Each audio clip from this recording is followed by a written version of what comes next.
going to call the meeting to order. Please stand for the Pledge of Allegiance. I pledge allegiance to the flag of the United States of America and to the republic for which it stands, one nation, under God, indivisible, with liberty and justice for all.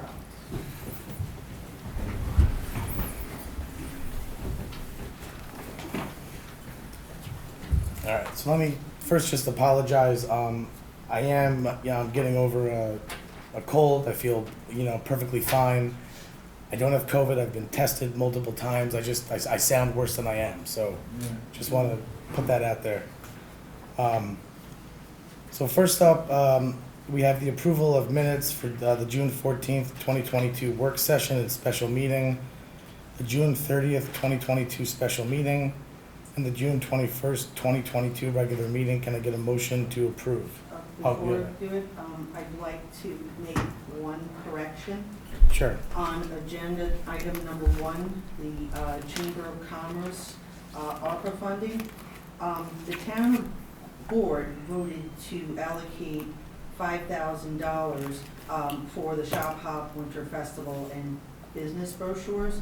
The way that this is written, it implies that we're going to be, we're committing to multiple payments, and I don't want that to be on the record.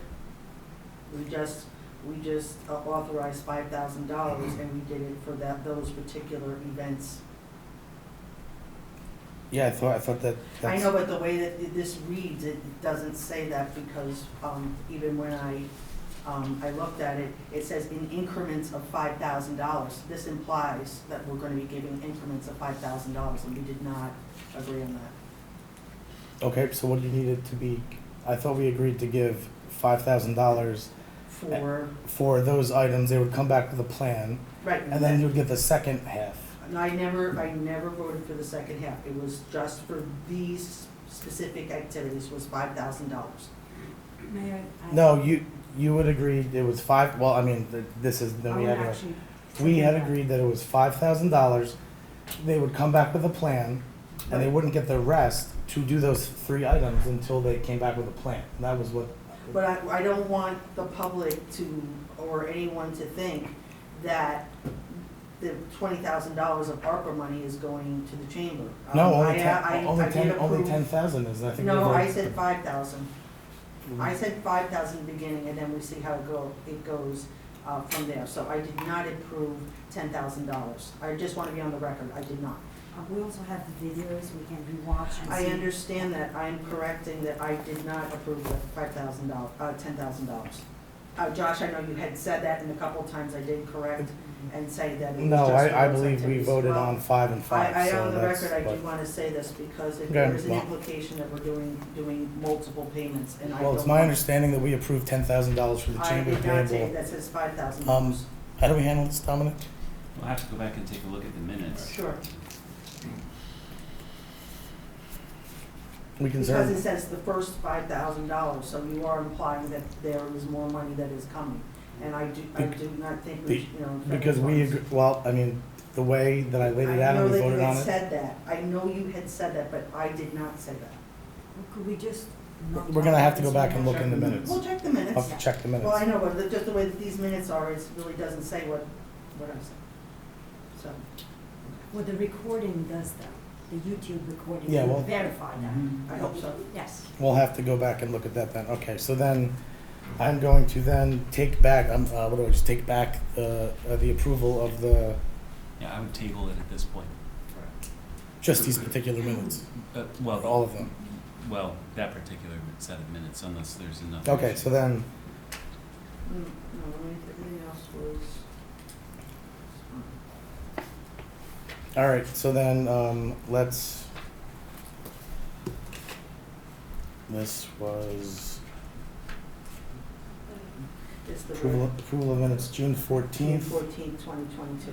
All right, so then I'm going to take back the approval of those minutes. We'll have to put that off until August. Can I get a motion to approve the minutes for the June 30th, 2022 special meeting and the June 21st regular meeting while we go back and we take a look at the minutes? Sure. Second. Ms. Scott? Yes. Mr. McGinnis? Yes. Ms. Michaelozzi? Yes. Mr. Wojciechowski? Yes. Okay, is there any public comment on agenda items, or, I know, Randy, you were here, you wanted to talk about, I want to make a presentation. yeah, sure, you wanted to do that real quick. Can I come up to the table? Sure. Hello, everybody. Hi. My name is Randy Hornman. I live on 32 Mine Hill Road in Cornwall. And I've been a lifelong resident of the area, born in 1968. Last year, you could be born in Cornwall Hospital, from what I understand. That's great. And on a sad note, though, my sister passed away last year. July 8th, this past week would have been her 50th birthday. But I had the opportunity to meet with her a couple of weeks before her passing. And I've been a lifelong craftsman, woodworker. I shop here in Cornwall since 1996.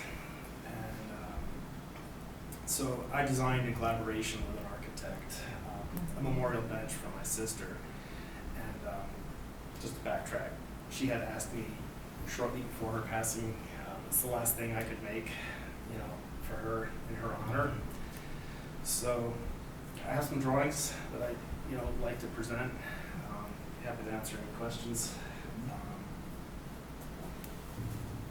I'm not sure if I hand them over to you first, Josh. Yeah, I mean, if you want to just, So this is a site plan. okay, And it's good to look at in conjunction with this image. But it's just located off of the northwest corner of the tennis courts. And that's shown on the site plan here. okay. And the round circle represents the big tree. Pass these around to the other, So thanks to the architect's help, we could locate, we'll get copies of these around to everybody. so we could locate, Yeah. the drains and I thought it was nice to have it in the location specified on the site plan because it's in a more natural area where you can see the pond Sure. to the one side. And I think from what I understand, there are going to be some new plantings that the bench would be nearby too. Yes. And I didn't want to literally plant it like right in front of the tennis courts because of it being so close to the fence. And it's a little bit more, Shelter. yeah, sheltered. It's a place where you go to for a little bit more of a moment of solitude and quiet. And I thought that would be nice. And just to show you a better perspective of the bench at a larger scale. Okay. So the materials I'm specifying for are Alaskan yellow cedar, which I've made a lot of outdoor furniture with. It's beautiful, extremely durable, low maintenance. You can put a finish on it to keep the natural color of the wood lasting longer, but otherwise it will just turn a silvery gray color. For the base, I work with a local metal worker who was born in Cornwall, Amy Lewis. I don't know if you know her, but she has done some work, I think, with Storm King Art Center and places like that. So she would be doing the metal work component for me, and I would use Corten steel, which is commonly used in bridge construction and has a self-preserving quality. And again, you don't have to put primer and finish and that sort of thing on it. The remaining drawings I have here are a bit more technical. One is for the metal worker. One is for the woodworking, which I do myself. And for the top construction, you'll notice that it's a series of 1.5 inch by 4 inch cross section machined Alaskan yellow cedar. And I would assemble it in such a way that it would be similar to the technique used on the benches that you might, if you remember, or if you had the chance to see the High Line in New York City. Yes. It's sort of a similar connectivity of how it would fasten everything together. And it would sit on a concrete pad that is 5 foot by 5 foot. And that'd be about 4 to 6 inches thick with a welded wire mesh in it to prevent it from cracking. And also this area of the site where I'm proposing this, it's very flat, so the concrete pad would be flush with the adjacent grass, so there's no tripping hazard. You'll notice in the design, if you look at the one side of the bench, it sort of looks like it's disintegrating and, you know, moving into,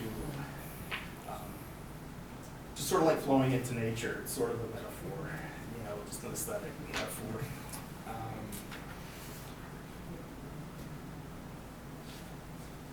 So here's kind of the plan view brush. And adjacent to the 5 foot by 5 foot concrete pad is a 5 foot by 5 foot steel ring, also Corten steel, that would sit in the ground, but flush, the top of it being flush with the concrete pad. And so there's no tripping hazard with that either. And in that 5 foot by 5 foot area, I would plant a wild American cherry tree. And cherry was her favorite tree. We grew up with one at the side of our house where we grew up in Cornwall, Hudson. And so we're gonna incorporate a cherry tree into the mix. The one rendering that I gave you, Josh, that showed that cherry tree. Oh, I'm sorry. Yeah, thank you.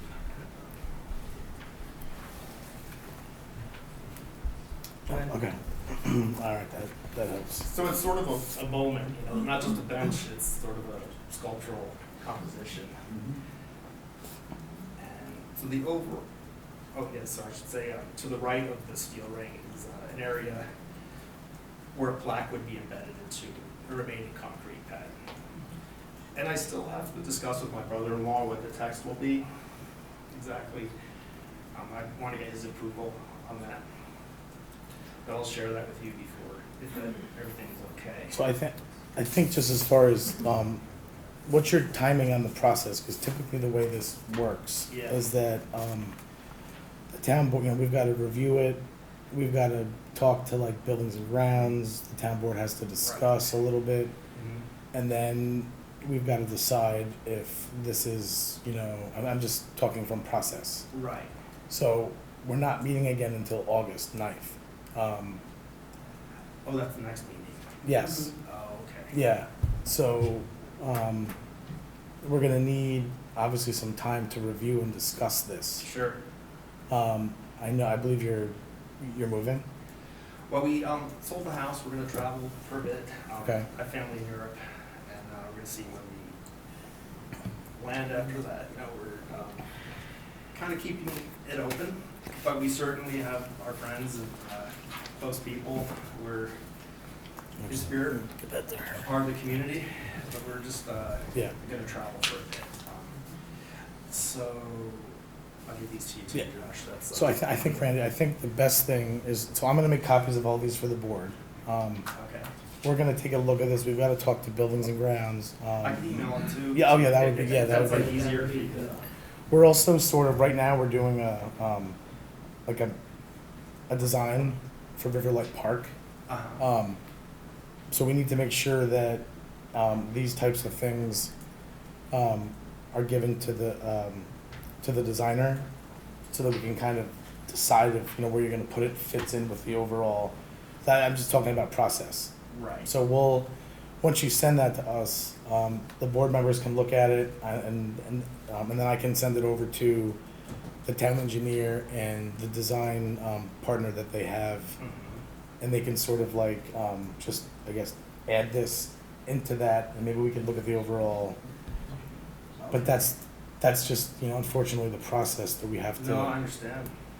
And this, I mean, this is a Sure, little bit. questions come up ever in the meantime, you know. No, of course, and you know, look, this is a little bit bigger than the Like normal bench request that It we is, get. it is. So, I mean, it's Totally get almost that. like it is almost like a what I would call like public art, more than a bench, which is a great sort of, honor to your sister.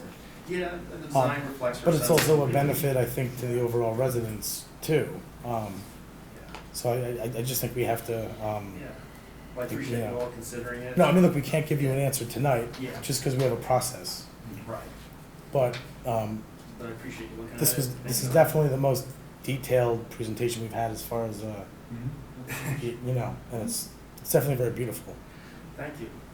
Yeah, and it's just the last thing I want to say, you know, it reflects her sensibilities and mine. And she was a great tennis player. Yes, I forgot to mention earlier that the tennis courts were our stomping grounds. We both played on the high school teams I remember. for all the years that you could play Yeah. on the team. And we practiced a lot on those courts. And, it's nice to see them looking really good right now. And yeah, thank you, everybody. Thank you very much. Thank you. Have a good night. Thank Wish you you. all the best. Randy, would you like to take these or should we keep them? Would you like to keep them? Maybe best keep to those. email them so Yeah. they can get color I'll copies. send an email. Yeah, that makes sense, yeah. All right. Is there any further public comment on any of the agenda items? No? Okay. So, all right, first up, we have real-term EV charging stations presentation. Who do we have? That'd be you, sir? Yes. Julie, I said the presentation, does that go on a screen or how does that? What happened to the TV? Oh, I thought he was printing it out for, Okay, so we're gonna work out of the, would you like the copy of it? It's one- Sure. I'm sorry, here, go with that. I didn't know we needed a PowerPoint. I mean, I don't know. That's okay, that's all right. That's fine. So, my apologies here for talking about things that the residents don't have a copy of, but we can skip the first couple pages. Part of that was just an overview of real-term energy. You probably know us because we're helping you, assisting you with your streetlights. So we've worked with 350 municipalities in North America. And one of the things that we've been doing as of late, we've done solar, we've done smart infrastructure projects, is EV charging. And if we start on page 6, this slide really just shows kind of the 3 different types of chargers for those who aren't familiar with different EV chargers. So level 1 is typically is a charger that would plug into an outlet in the house, a standard 15 amp, 110 volt charger. Comes with every EV vehicle, electrical vehicle, and you typically get like maybe 3 to 5 miles of range with that per hour, right? So it's pretty much a slow trickle charge. The ones that are predominant in most municipalities are the next one, which are level 2 chargers. Still tend to be, relatively reasonable priced. You're probably looking at somewhere, 6,000, 7,000, 8,000 per charging head.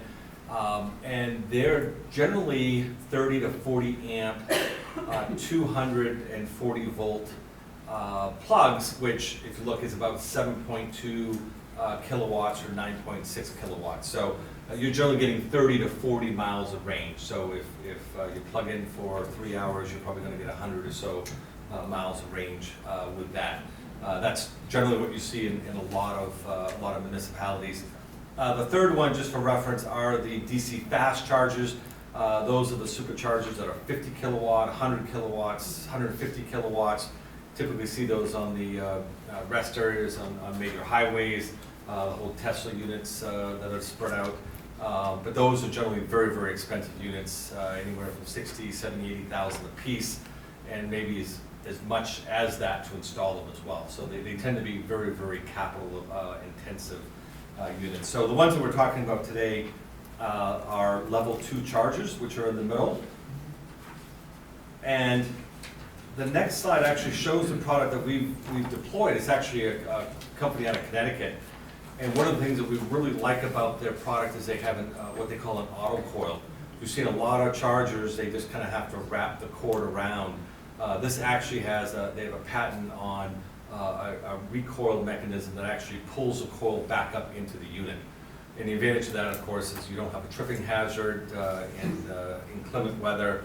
If you have snow plowing operations, you can get those cords up off the ground so they don't accidentally get damaged, they don't pose a tripping hazard. And the next slide was just talking about a software. With the software, there's different ways to have EV charging stations. You could have a payment unit right there, and that could be like the sole way that people would actually pay. If you want to charge, some municipalities don't. Or you use an app.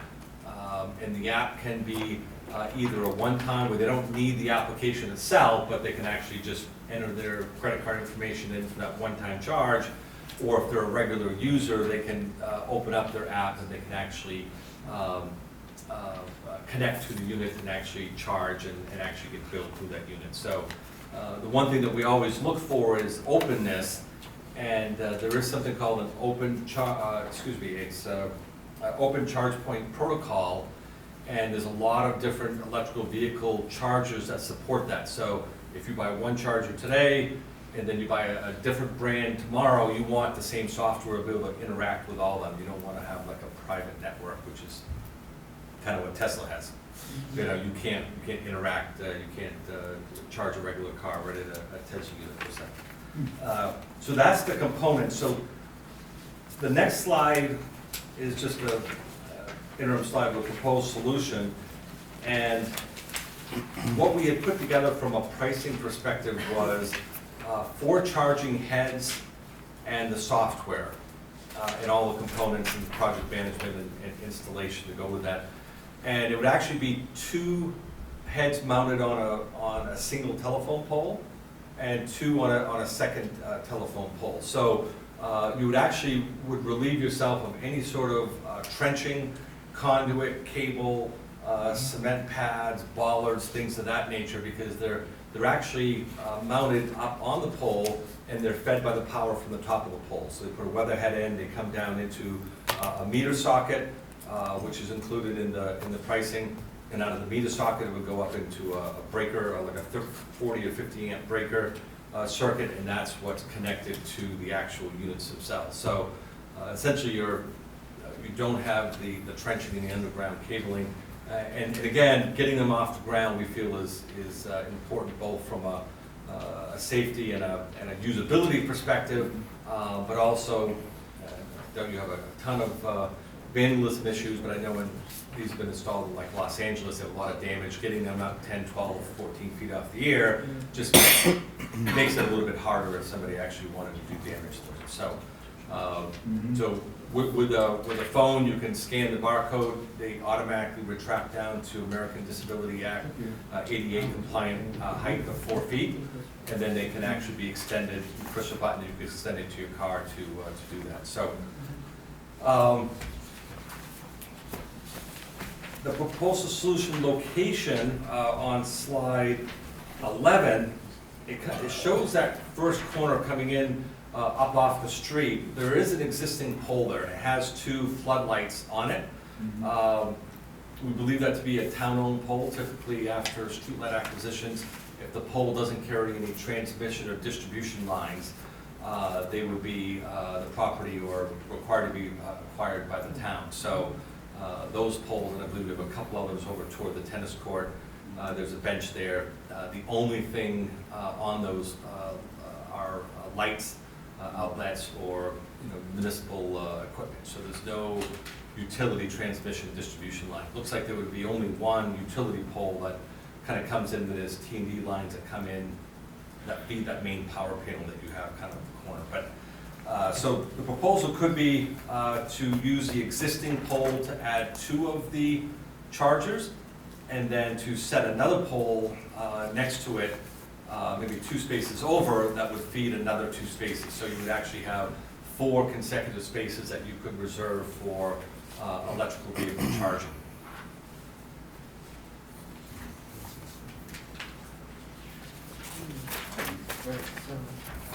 And I think for reference, which might be helpful from a visualization standpoint, on the last page on slide 14, page 14 is actually an install that we did in Maine, and you can kind of see how the 2 units mount together on a single pole. So the upper left-hand corner kind of shows that's actually the economic development manager. They mounted it actually quite low. They didn't worry about the vandalism aspect. It's typically mounted another 4 to 5 feet higher. But you can see where there are no cables, no trenching, no nothing behind it. All the power comes down off the top. And of course, the picture to the right is during the winter time, so you can see that you can safely plow without having to have bollards and Sure. other items as part of that. I know some of the, and we would be looking at getting some incentive monies from Central Hudson. So there is a program where they would pay up to 90% of the infrastructure costs. So not the actual charges themselves, but you know, the preparation, the electrical equipment, the meter boxes, things of that nature. They will pay up to 90% of the project cost for that. So It's only $27,000 for the four? yeah, that would be for all four. That'd be for the meter boxes, the labor, the products. The only thing that would have to be verified is the pole. We weren't sure if that's something that the town would prefer to do themselves, or if that's something that we could hire a contractor to set a pole. So it's probably going to be somewhere, possibly as much as another $1,000 Sure. as part of that. Or if you wanted to look at utilizing, splitting, having two on one pole, two on another, if you want to use two existing poles, it could be possible as well. It's just a matter of the preference of the town. Sure.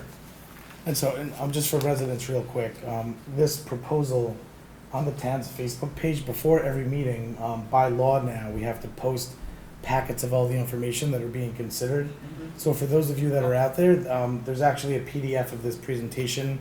It's on the town's Facebook page, and for those watching at home, all the information considered tonight is on the town's Facebook page under information package number 1, information package number 2, information package number 3. Just, wanted to, let everybody know. Great, thank you very much. So, we also had talked, I know that was last year, we talked about, we were upgrading that other panel. I know that involves trenching. How much more of a cost would it be to go that route? Do you have any idea? The trenching in and of itself, I'm trying to think how many dollars per foot. You wouldn't be a long trench, right? So you probably, from where that is in the corner, going out to, if you're heading toward the road, that's probably maybe 30 feet or so, kind of heading there. Maybe take a left turn, and if you did some of those first parking spots, I don't think it would be the trenching cost as much as some of the cement base pads can be the more expensive aspect of it. So depending on if, we would generally recommend putting bollards up, just, people accidentally, rolling through from a physical barrier perspective. That tends to be more expensive than the trenching and the conduit and the cable, because it's a relatively short run. So that certainly would be another option. They do have a ground mount with the auto coil as well. So you need the cement base pad, you would mount them, you would have the advantage of kind of pulling the coils up and getting them off the ground, but you just kind of have that added cost of the trenching and the base pad. So if that's something you'd like us to look at, we'd be happy to provide an alternative quote if you wanted to put, 2, 3, 4 units there. That's certainly a different option if you don't want the aesthetics of putting another pole up. Something to consider. Yeah. Do you have any questions? Anybody? So I think, I guess as far as the process on this, obviously we're sort of, this is probably going to track the other process, which is, this is actually a little bit, even though this is easier to get done, we're still going to track it with the other one, which we'll talk about later, on in the agenda. Okay, yes. Yeah, because we now have an updated Central Hudson streetlight purchase agreement. The acquisition cost and. Yeah. Oh, okay. Yeah, so so we're starting to move along in that process. Yes.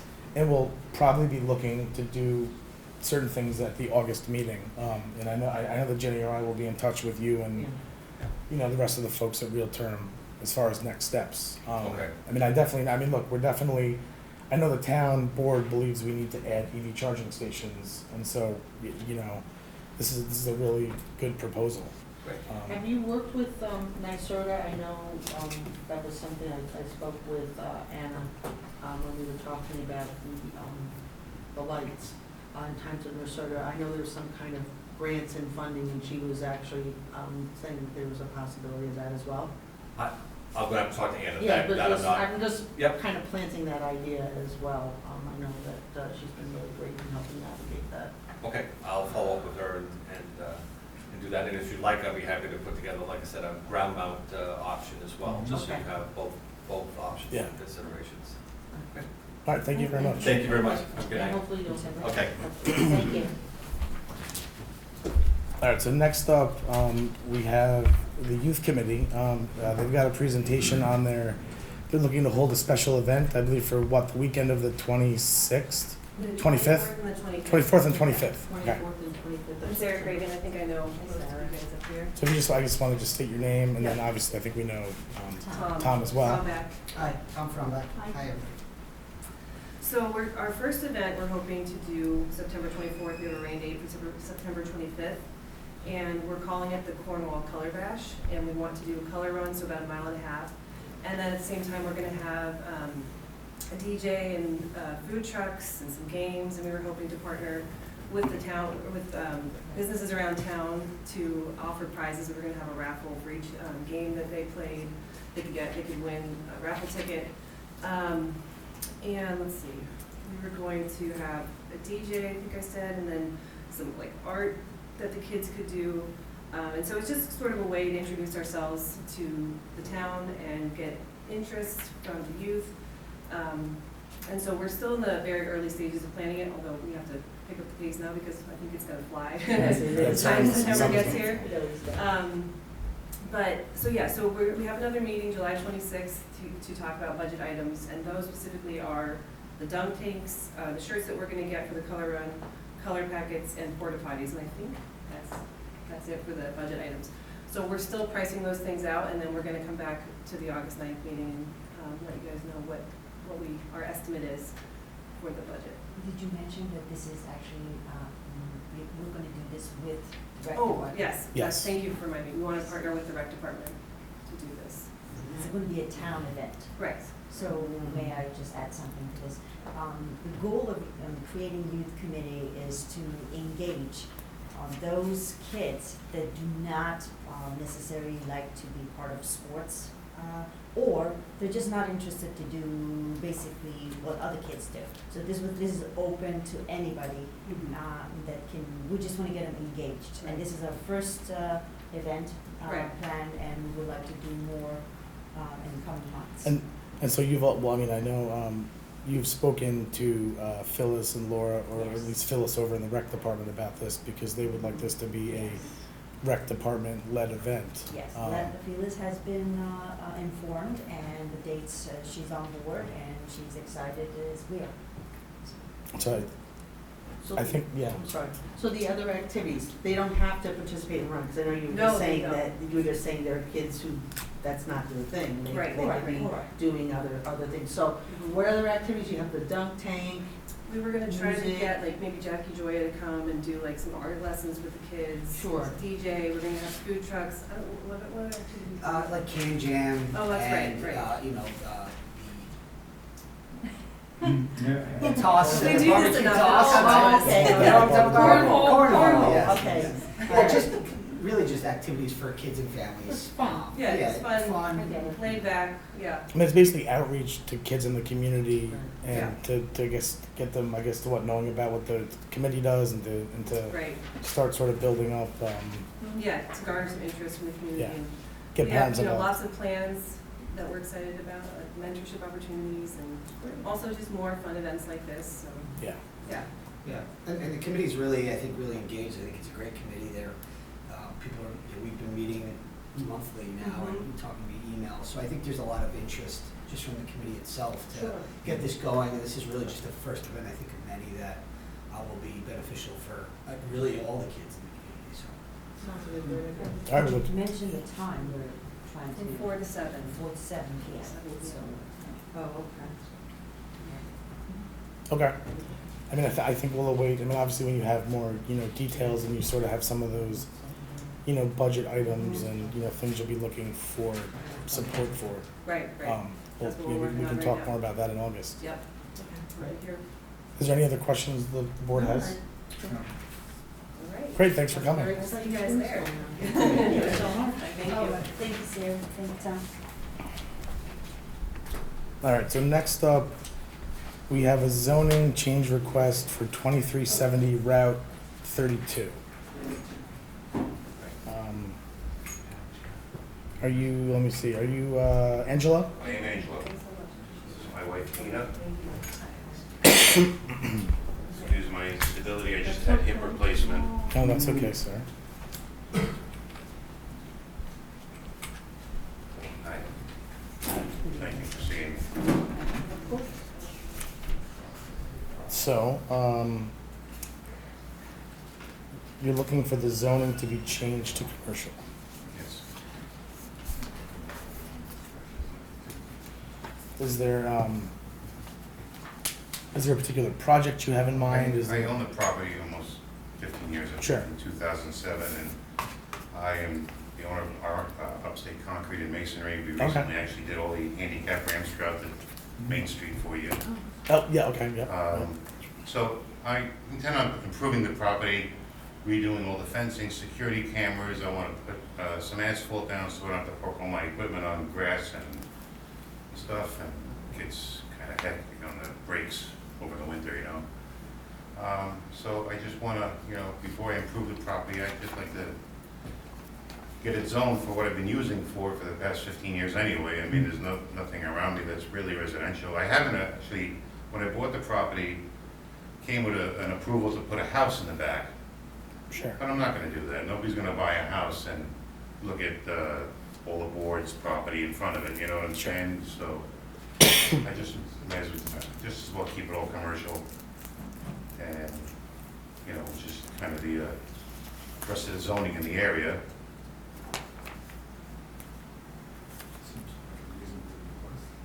No, it certainly does. I mean, as far as changing this from what it's currently zoned as to commercial, would it be like an overlay? Would it be a, It would, I mean, it would probably be an extension of another district that Yeah. would be nearby. Mhm. So it would be a zoning map change, in all likelihood. so I know that we are, I mean, I guess this is your lucky, you know, we are currently looking at certain areas that we have to make these types of changes to around town. And so I believe in August, we'll be talking about this again, but there is a process, so this isn't gonna be overnight. You know, there's a, you know, local law that has to be updated, or passed rather. I don't believe we have to do a comp plan update, but that depends on what we're, I mean, if it's consistent with recommendations in the comp plan, comprehensive yes. then Right. if it's not, then Correct. it may require a minor correct. comp plan update, so we have to kind of dig into this a little bit, but I mean, Does this go before, does this have to go before the planning board at all? It would go before the planning board as part of the recommendations and the referral Right. to them. But any future development that would occur there would also have to go before the planning board. The one suggestion that I would make is that I would suggest that the board require an escrow deposit so that the board's consultants could review this and report back to the board regarding things that the board might want to consider. The board has a planner, you also have an engineer. There may be concerns there that they would have or support that they would suggest in connection with that, but that should be borne by the person seeking the change rather than townspeople. no, I was gonna say, and that's standard on all of these processes, so I would think, I don't know that we're gonna set an escrow tonight, Right, yeah.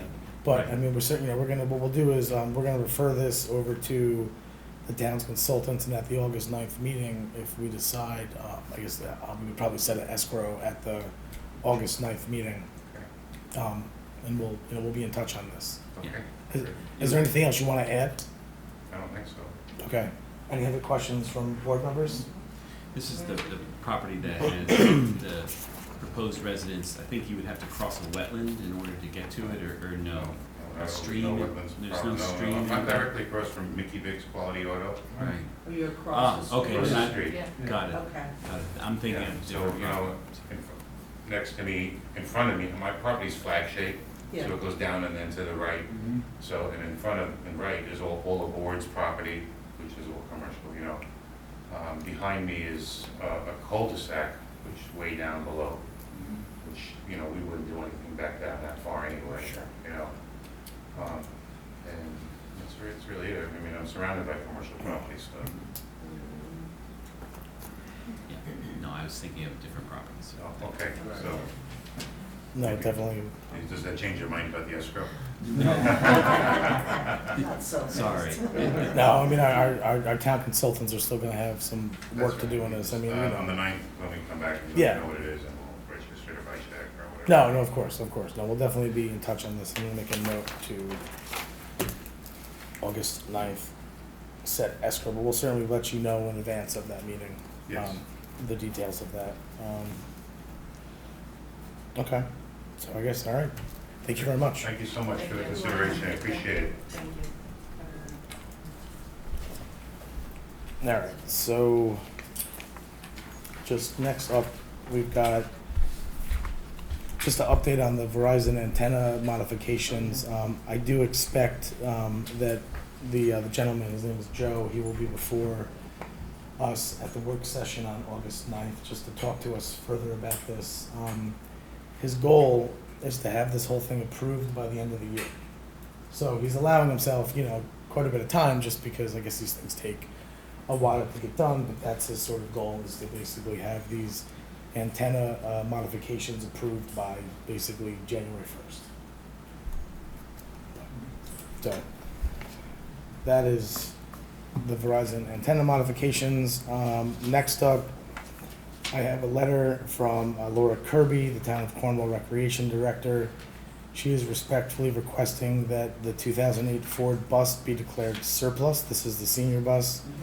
We have recently reviewed a new, or rather received a new bus, and that was, has been replaced, the old senior bus in our department. So if I could get a motion to approve declaring the 2008 Ford bus surplus. So moved. Second. Ms. Scott? Yes. Mr. McGinnis? Yes. Ms. Michaelozzi? Yes. Mr. Wojciechowski? Yes. All right, next up, I believe it was on July 8th, we received the most up-to-date Central Hudson Streetlight Facilities Purchase Agreement. And this is basically agreement between the utility, CenHUD, and the town, that we would have to enter into should we decide to purchase all of the utility poles and the streetlights. And so in here, it provides the net book value, which is basically what they would charge us. This is basically the acquisition cost. And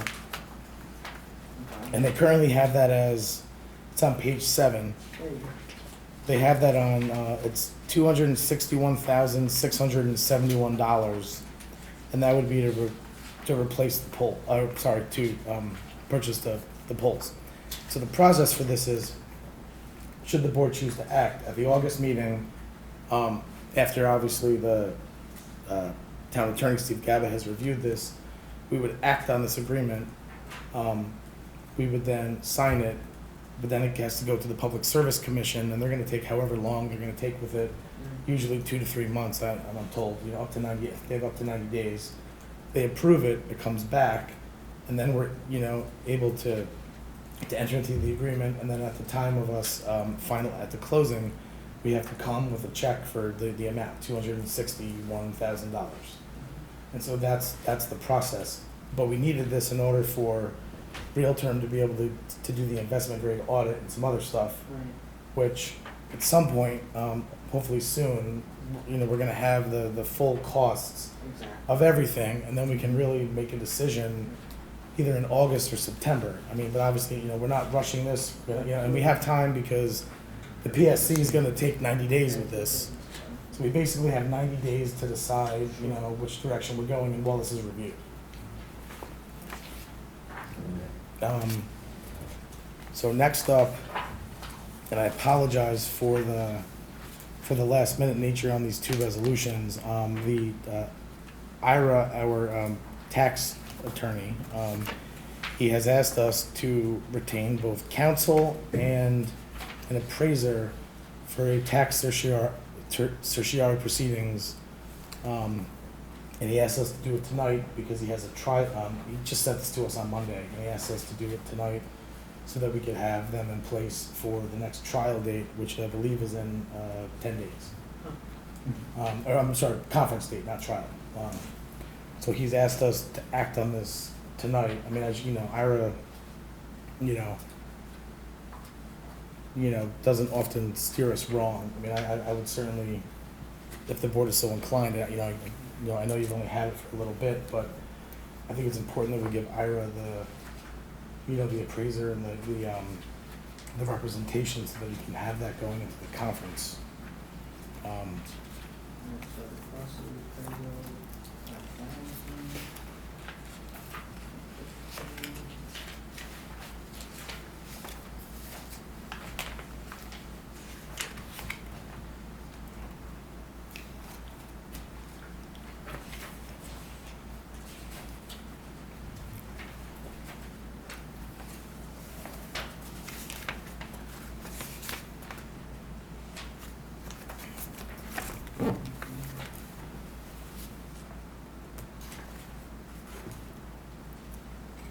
So are there any issues with us acting on either of these?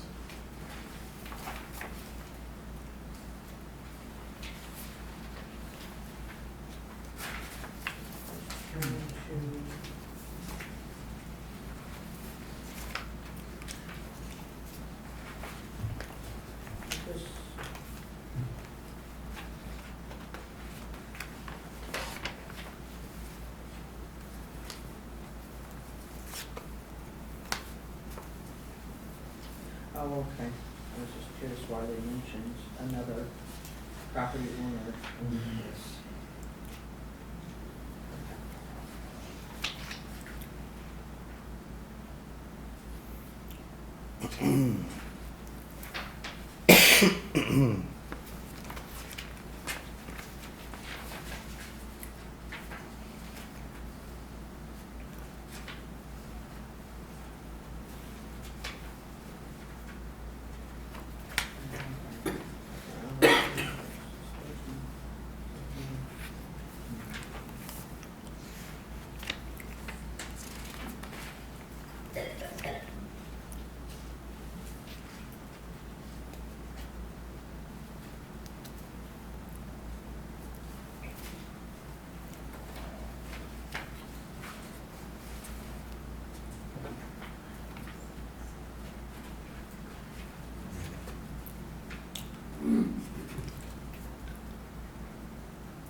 Right. So basically it's on two properties.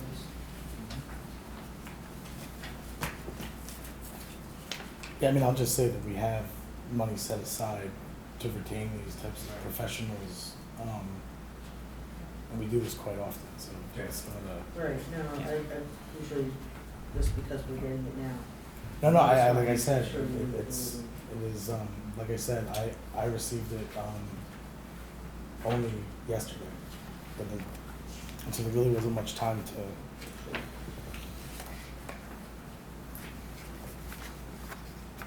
Have you spoken to the assessor about this as well, or? well, yes, no, certainly, I mean, we need to, No, I'm just, I've spoken to the assessor and Ira, and this is the ground. they Okay. both believe that we need to retain these professionals, prior to a conference, in order to Okay. be able to best, represent the town and, get an Okay. accurate appraisal. If I may, I believe what has happened in this situation is a note of issue has been filed, which means this is an ongoing case, but the note of issue indicates that they're getting ready for trial. And so as a result, Ira's recommendation is to hire trial counsel which he's used and the town has used in the past, as well as the appraisal which will be needed for the trial itself. Yeah, and if you notice, we've used Bob Sterling in the past for, as well as this other attorney. So then, all right, so then let's tackle the first one first. This is the appraiser.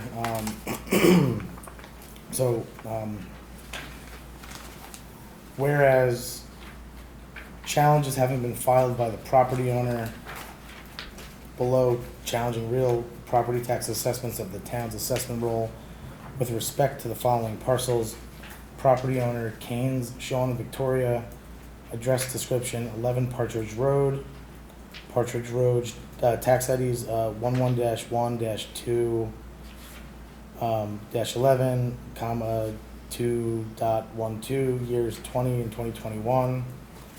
Whereas the petitioner's court challenges are now pending in Supreme Court of Orange County.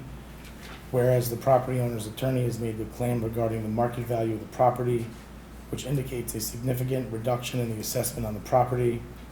And whereas it is anticipated that the court will order an exchange of trial appraisals at the next conference on July 22nd, 2022. And whereas the town has received a proposal from Adam Sterling of Sterling Appraisals at a cost of $5,000 for the trial appraisal, a fee of $150 per hour for services other than time in court, and $1,000 per day for time in court for expert testimony.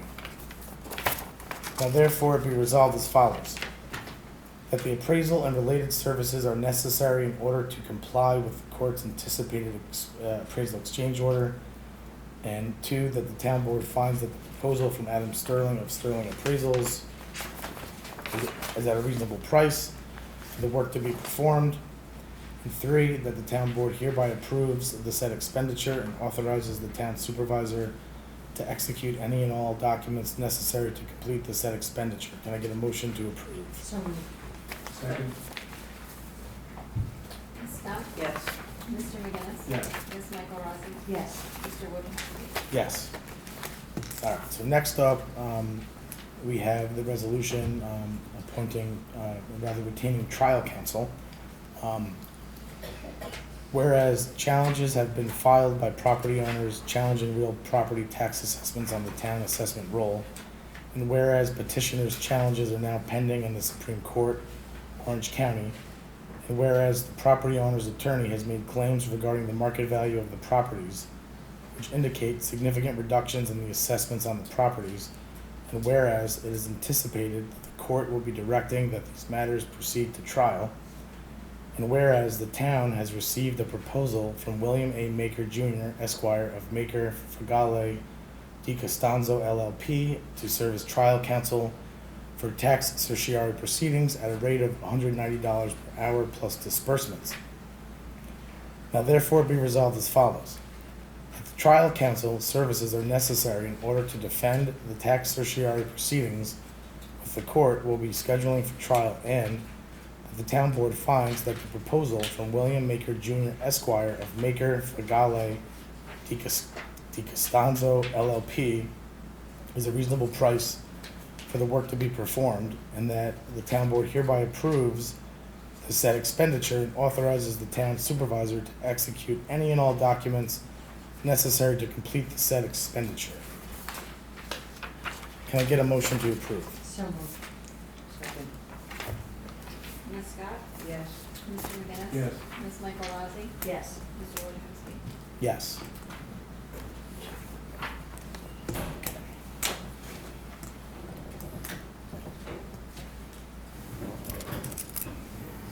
All right, so next up, this was Sean Arnott, the town engineer. He brought this to my attention on Monday. And he basically, every year in New York State, WIA grants for water and sewer projects that come up. This is the FY23 WIA grant. It's due September 9th.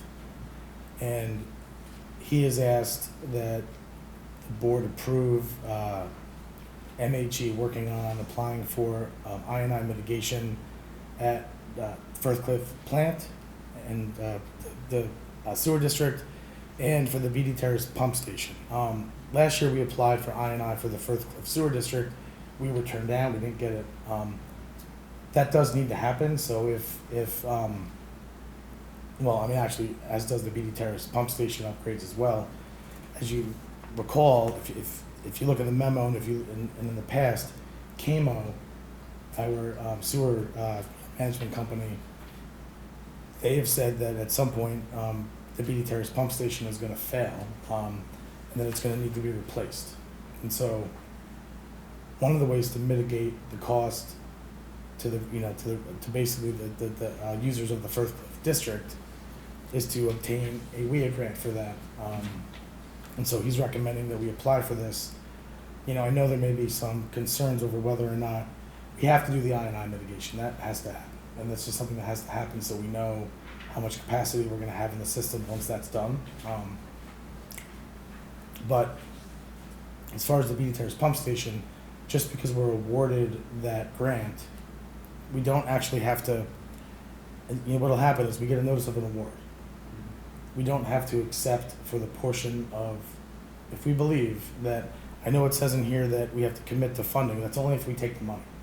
If we don't take the money for the entire project, or we could even submit 2 applications, if you feel more comfortable with us submitting an application for the Firthcliffe I&I and a separate application for BD Terrace pump station, or if you would rather us just submit for the I&I and not BD Terrace, we can certainly make a change to this, but I do think we should at least apply for the Firthcliffe I&I.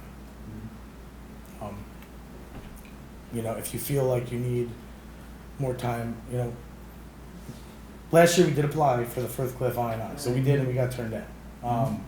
The BD Terrace pump station has only been added because KMO believes that it needs to be replaced. That's why we're adding it. And so, if you think we need more time, before we decide to act on this, we are going to be calling a special meeting the last week of July because we need to approve, or rather award the contract for the Continental Road culvert, as well as there may be some other items we have to act on. But we do need to act in July to at least allow them a month plus a little to do the work on the grant. So, you know, I would, what do you think? I just think it's too much. I would say of the two, I think the pump station is more important. Did you Because say if it they fails, can, you're gonna be spending a lot more money to handle that situation. And will Sean be at this meeting, the special meeting? I mean, you can if we, I mean, you can also talk to him offline. Right, I mean, right. I know he's away for the next Is he week. on vacation this week, or is it next week? He's leaving Friday and he's away next, so he'll actually be back the week that we would have a special meeting. Josh, I don't know the technicality of the grant that they're gonna apply. Would one apply for both and get one, or is it just one specific, they would just give you one? So if you apply and you get this, it's only up to 25% of the eligible costs up to a certain amount. I see. So part of what we're also going to discover in this process is what the overall costs are going to be to upgrade the BD Terrace pump station. So I mean, really, we have 2 ways to determine what that cost is. We either hire the engineer to do a study to tell us how much it's going to cost to upgrade the BD Terrace pump station, but then we get nothing out of it beyond the study. Or we apply for the grant and he has to do the study anyway.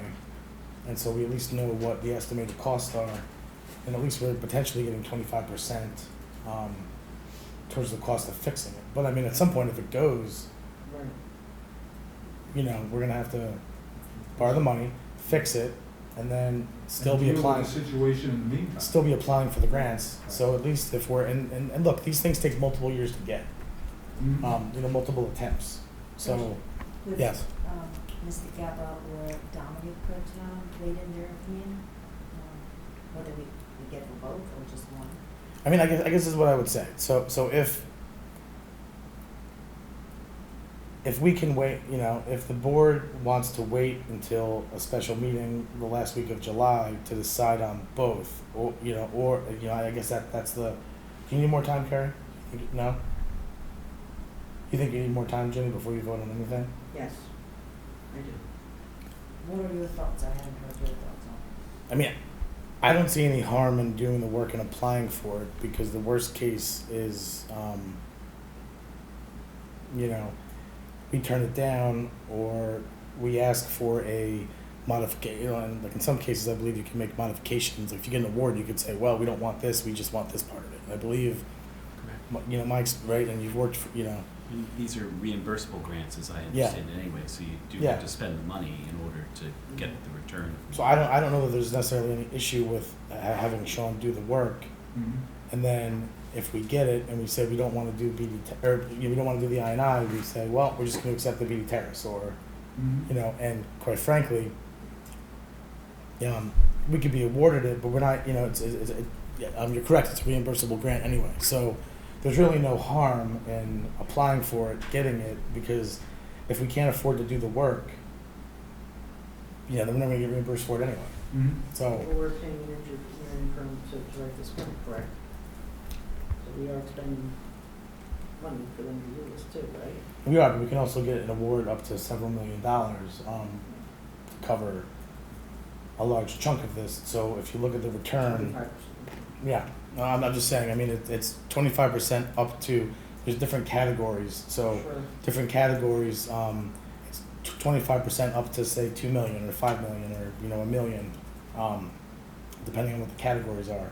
So yes, 4,500 may seem like a lot of money, but at the end of the day, you kind of, we said, look, we applied for it last year, we didn't get it, and so yes, we did lose that $4,500, but each application we submit, we get better at it, and we eventually get awarded. Yeah, well, I'm being optimistic, but yes, so, I mean, I would ask if there's no objection that the board approve this tonight, so that the engineering firm can get started on this, and they can have the adequate time to get it done. Sounds good. Considering what you just said, it takes several months or a year to receive it. I think the sooner we apply, the better it is. So, can I get a motion to approve the task order? So moved. Second. Ms. Scott? No. Mr. McGinnis? Yes. Ms. Michael Rossi? Yes. Mr. Wojciechowski? Yes. Okay, next up, I've got warrant number 7. Can I get a motion to approve warrant number 7? Second. Ms. Scott? Yes. Mr. McGinnis? Yes. Ms. Michael Rossi? Yes. Mr. Wojciechowski? Yes. All right, so, Carrie, I'm gonna start with you this week. Okay. For the month of June, the Highway Department assisted sanitation with double pickups and call-outs. They swept roads on the 2022 road resurface list. Road mowing townwide, stump grinding at Riverlight Park. The patch roads on the 2022 resurface list. The blacktop and street sweeping for Cornwall and Hudson. Catch basin repair on Harold and Shelley. Cleaned up highway garage facility and grounds. Re-rocked guardrails and sidewalk on Main Street. Clinton, Hazen, Broadway, Mailer, Willow, Continental, and Hasbrook. Installed a concrete pad under a new pavilion at Town Hall. Tree trimming in Quaker Mill, Laurel Crest, and Firthcliffe neighborhoods. They planted trees, grasses, installed mulch and edging at Rings Park. Site distance trimming townwide, removed forms at Pavilion, backfill with dirt, grass seed, and straw. They installed 2 more bollards on Bridge Street. 4th of July setup. The mechanic service, the excavator, hydraulic leak, 2014 International Tandem, fuel leak and transmission repair in the 2018 Freightliner, 2010 one-ton rear brake replacement, rear tires on old garbage trucks. The building department issued 25 permits, 14 certificates of compliance, 7 COs were issued, 1 demolition permit was issued, they did 57 on-site inspections, 2 complaints were investigated.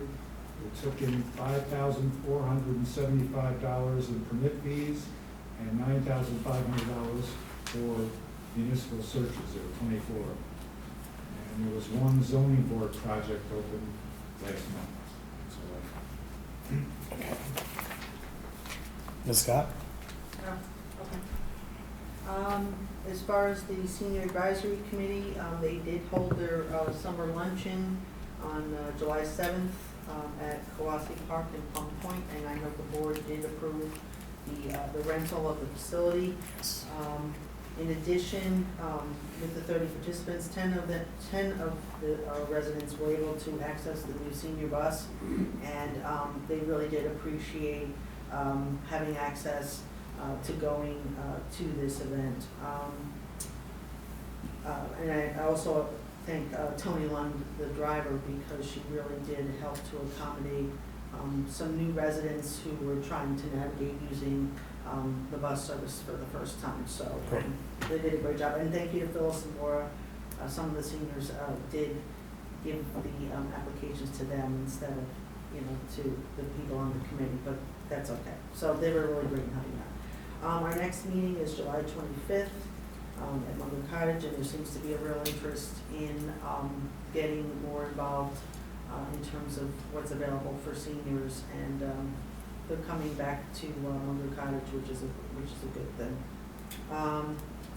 Jewish Family Services, I'm going to be meeting with them this week to discuss the advisory board, and thank you for the putting up the training that's for volunteers. So as of this month, our town's investment of $5,000 to generate a total of 106 hours of volunteer services directly to Cornwall residents at a value of $3,174.70. We had 23 hours of volunteer work this month. The numbers of neighbors that are assisted are growing. We now have 19 neighbors in the community that are enrolled, and now we've matched the number of trained volunteers is also at 19. So it's growing. We have a next training session. I know one was today at 5:30. The next one is on July 28th at 10 a.m. and that is posted on the town's Yes. Facebook page. So I hope people will continue to volunteer and get the training.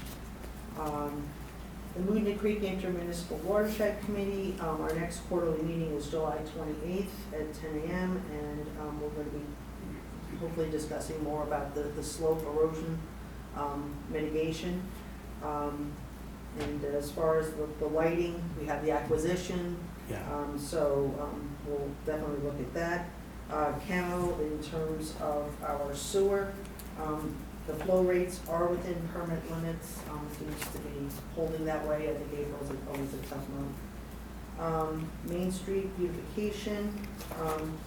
A lot of people in the fourth in the community, they expressed a lot of appreciation of the space and have some place to sit like that. So I think a lot of the volunteers were pleased to actually overhear residents and visitors enjoying this space. I also want to thank the Buildings and Grounds and the committee because they put in some pretty hard days and hot days to get things ready for the 4th, so I really appreciate their help.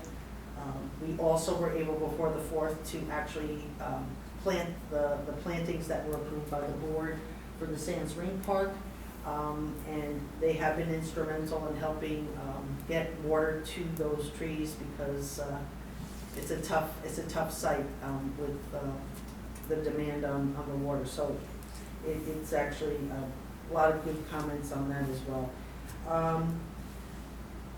We have worked on a watering schedule with the buildings and grounds, and they're gonna be doing it pretty much on a daily basis instead of mowing the grass, because the grass is, Yeah, I was actually gonna say, we were talking about that today, that it's gonna be like 90 to 100 degrees for the next 2 weeks, so all the grass is gonna turn. right, so don't mow it.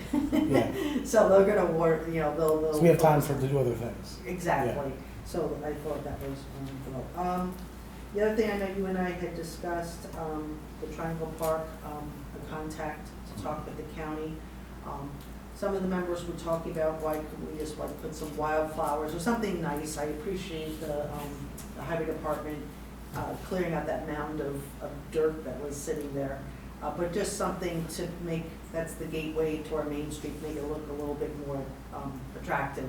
So, in fact, I had actually reached out to Ryan McGuire, Okay. the so, because he was wondering whether or not we had if we had, you know, engineering or more formal plans, and so, They had offered that. I had reached, so, I don't believe, well, Sean though was gonna touch base with him as well on Sure, this, okay. and so, just because of schedules and Ryan is away, I think on Yeah. vacation, so my hope is that sometime over the next month, the two of them will, you know, obviously, because there's certain things that the town has to make sure of, and then there's more like design and plantings related stuff.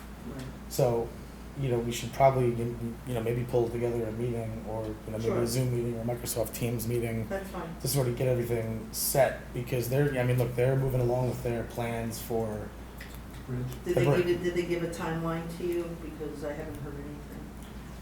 they are, as of right now, they're still looking at starting, you know, after May 1st, when they can get into the stream. Like, that's their plan for next year.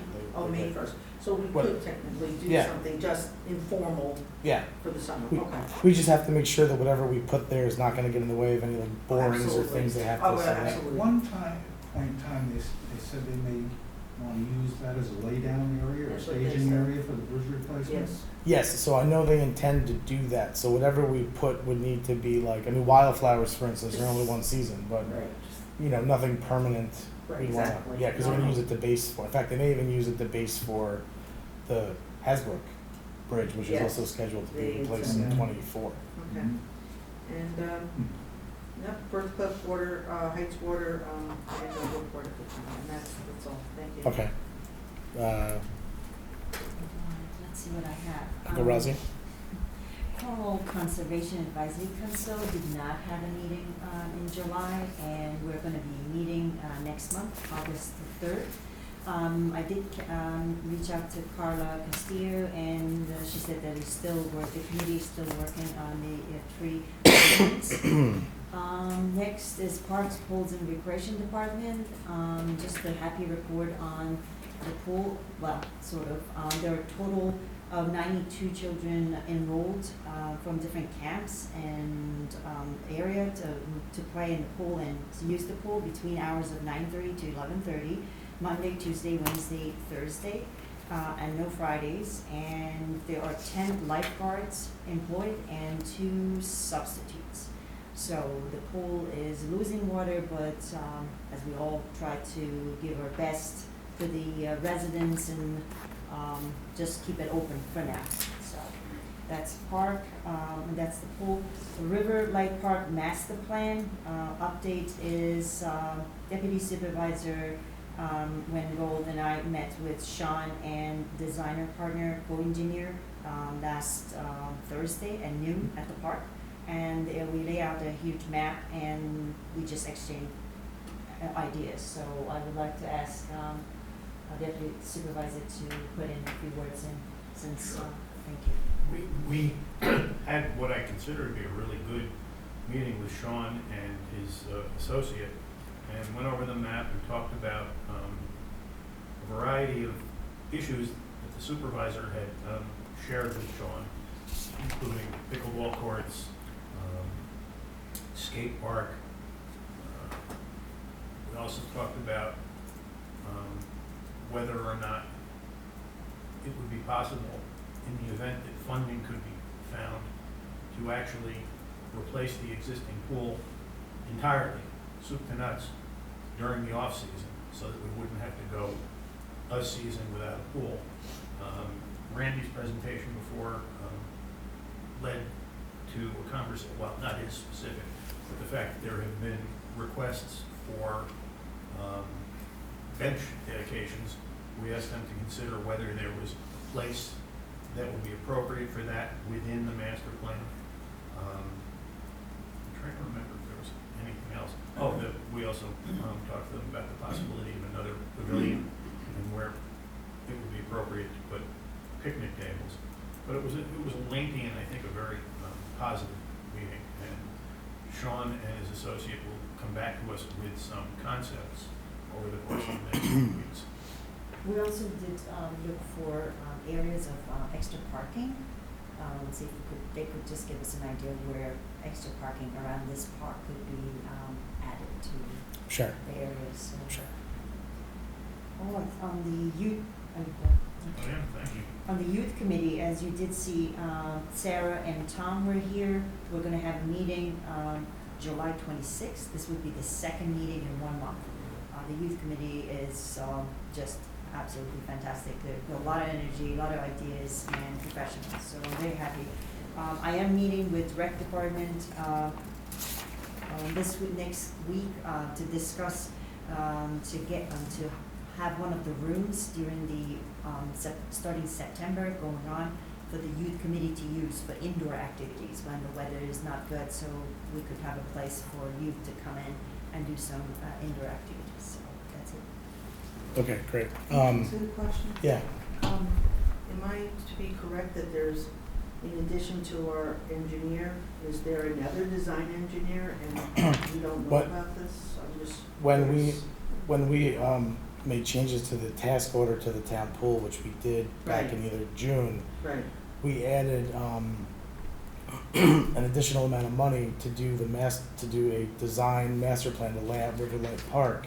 And Sean's expertise is not in that type of design, so he brought in someone else to basically help lay that out. Sean's gonna deal with the technical engineering piece. The other person is gonna work with helping to lay it out, but you need both pieces. is this person within the firm? Yes, Okay, Yes. that's what I'm trying to Absolutely. understand. yes, no, it is, I did say co-designer. I didn't hear you. yes, it is somebody within MHE. So just real quick on the pool. So as you know, I mean, we're basically losing 30,000 gallons a minute. It's slowed up a little bit just because the ground is so saturated, that it can't take anymore. But this is probably going to be the last year that we keep this open under the current circumstances. So as you're aware, the town board has approved a redesign of different options of pools. And so I believe the way this should play out is similar to what happened in Woodbury, which they started their process, what was it, like 3 years ago when they had to close the pond? They came up with 3 different designs, one at, the low end, one in the middle, one at the high. They settled in the middle. Obviously we're not Woodbury, we don't have the same size lot. We also don't have the same tax base either, because, they certainly have more commercial, right, the Woodbury Commons but I do think we owe it to the residents to provide options for what it could be, either, a splash pad and kiddie pool, a more limited pool, a same size pool, or something bigger. But I do, so this is something that is, my hope to get designs ready by the end of the year to be presented to the residents so that they can, help make a decision. We'll get them ready. We'll have them at town hall, we'll let the residents sort of, look at them, make comments, and then we'll have to make a decision next year as to, how we're gonna proceed. But I just don't think we can continue losing 30 gallons a minute forever. And so that's my, as far as the pool is concerned. Steve Jones, the chair of EDAC, is here, and I'm just gonna ask him maybe to update the board on what's been going on with the Economic Development Advisory Committee. And then maybe Wynn can fill in any, gaps that Steve misses. It's going.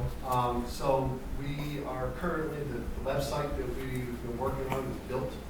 It's kind of in a sandbox place where we're able to, while we're writing copy for the webpage, it's kind of off so Google doesn't get their eyes on it yet and start pumping it out without content being on there. We are working on one last section. The rest of the copy has been built. There's going to be, so we have main pages, and then we have like subcategories on each page. There's a lot of work to write the copy and put something out that's going to look nice. So we're going to work currently on the main pages, and then the subcategories that go along with it. I'm just going to have Joe Navash from Plaza Marquis take those off, just for the time being, until we write the copy, and then we'll add them on later. But it is ready, it's up, it's ready to be kind of out there probably the next week or so. We have a meeting next week. We'll go over the rest of what we're going to do for the last section, and then we're ready to go live. I'll send it to everyone, the link to it once it's ready, to everyone in their emails, and then I'll post it once you guys give your feedback. I'll post it to our Facebook page, and then we can talk about running ads and stuff like that to try to capture the tail end of tourism for maybe the hiking season with the foliage and all that kind of stuff. So the Great. web page is built. And the QR codes, I've been working with the chamber. Scott Teresi and I created a survey to invite the business members to create a special offer they want to put on the QR code. So that went out, and I've been getting some responses coming in, so we have all that information coming in. I'm gathering it, and then we're providing to Joe Navash. So once we have the QR codes up, those offers are up and running for the businesses who's applied. So a quick report, and that's where we're at. All right, great. You guys have any questions or anything like that?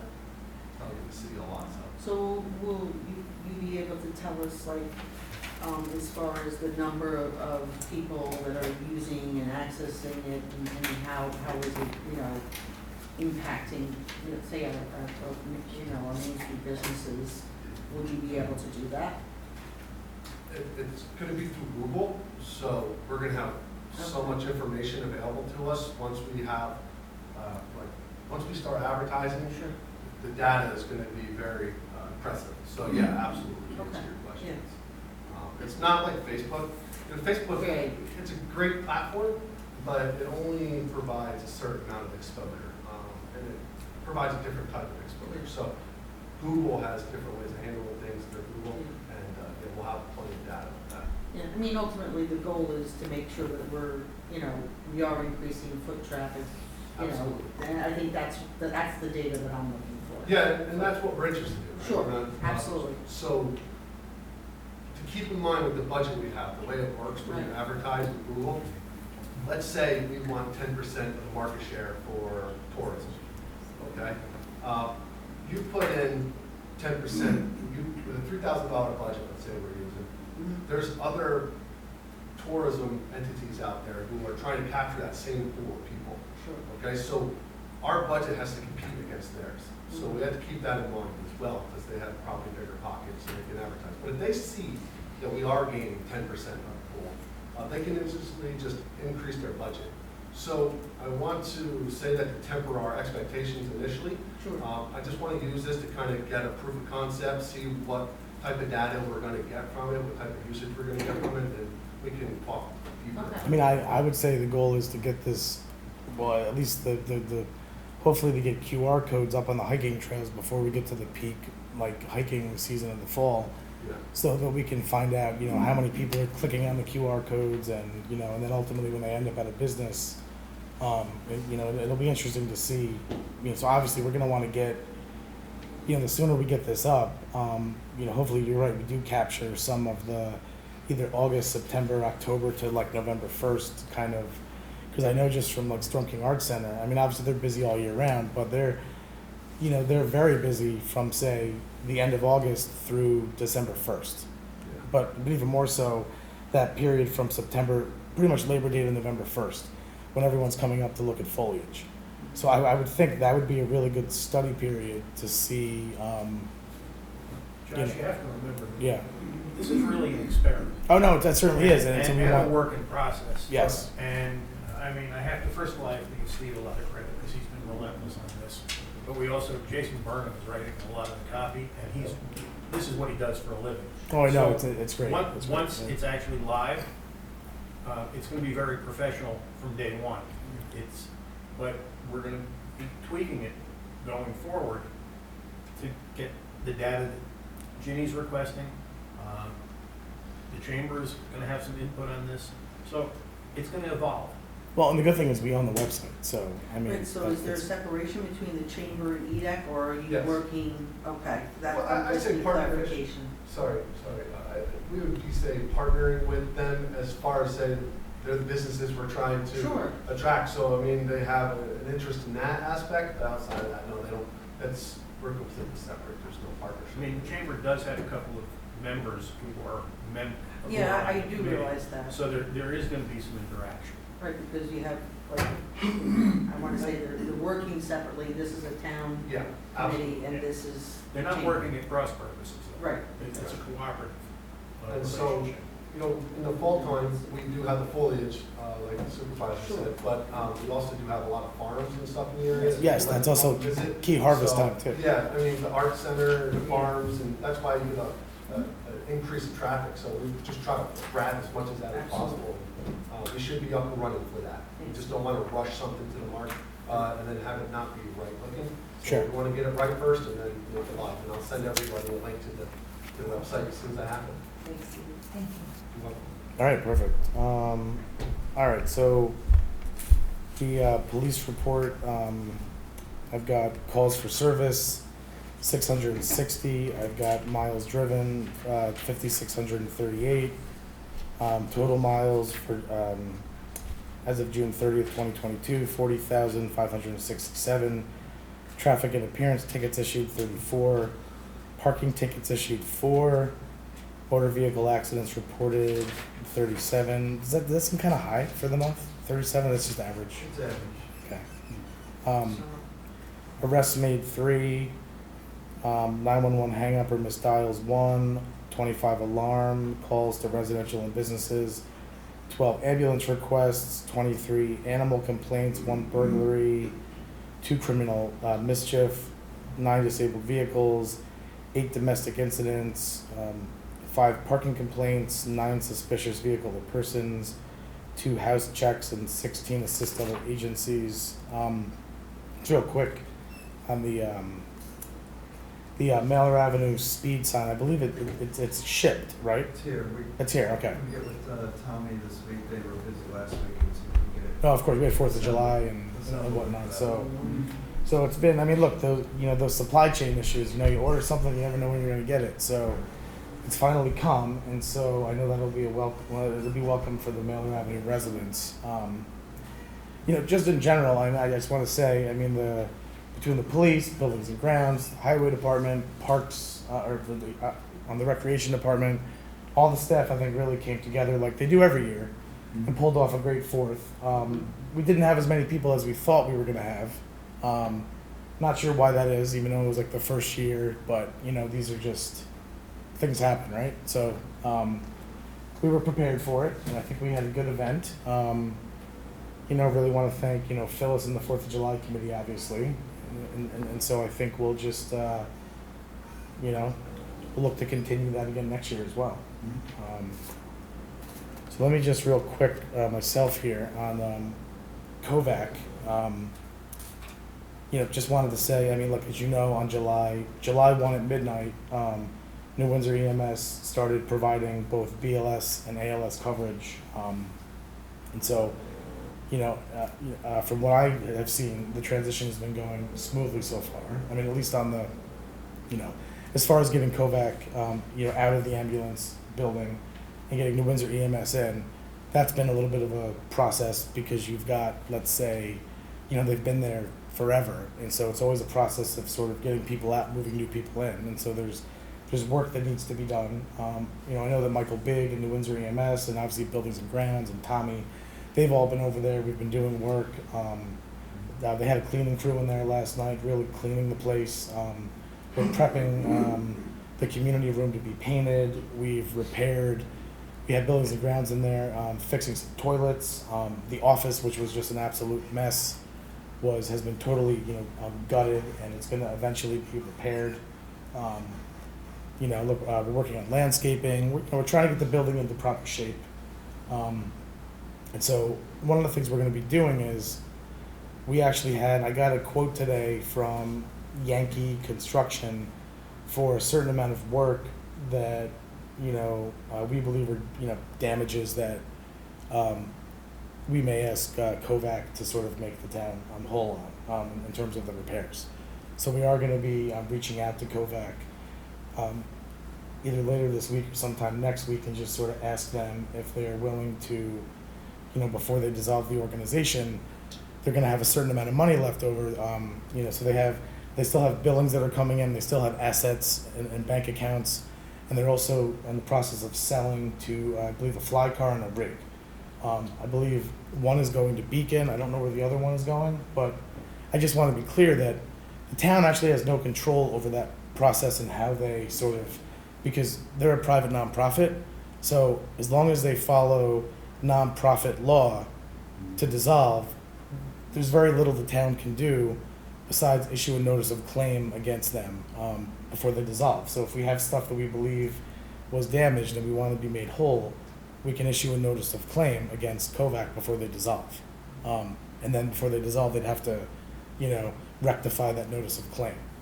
And so, right now we have a list of things we believe need to be fixed.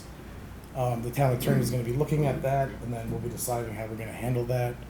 But that's sort of the process with that, as far as Kovac is concerned. As far as New Windsor EMS, I'm operating Cornwall EMS. Look, the goal is to get them fully operating out of that building as soon as possible. They just haven't been able to because the building was not in good, safe working condition.